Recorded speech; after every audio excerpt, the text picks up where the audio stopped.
Hi everyone, I seen a programme on TV last night. I'm sure a lot of you have seen the same one. It was about all the additives and some of the things they put in the products we buy from some of our supermarkets. And that prompted me to show you exactly what goes in our burgers, sausages and meatballs. So these ones here are made from chicken breast. So this is chicken, breast, sausage, meatball and burger. I just want to quickly show you how we make these and what we put in them.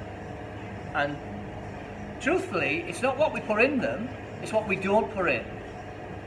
First of all, we get a fresh chicken fillet and we take off every bit of visual fat. We don't just mince that chicken fillet as it comes in, we trim it, we take off all the visual fat.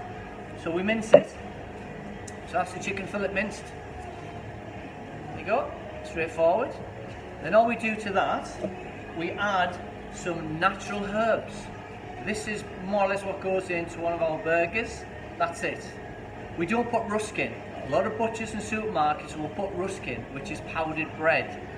So when they put the powdered bread in there, it gets really stodgy, so then they have to put water in.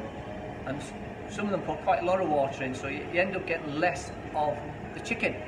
We don't put rusk in. So they end up like this.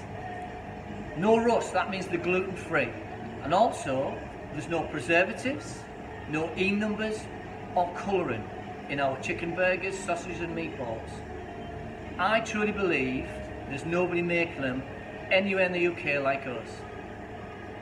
I want to give the best to my grandchildren. This is what they eat. I know when they eat this, it's just a chicken breast in the shape of a sausage or a burger or a meatball.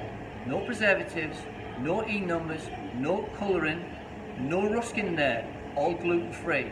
So get yourself down the halls, shop with confidence, give your family and loved ones the best. See you later everyone.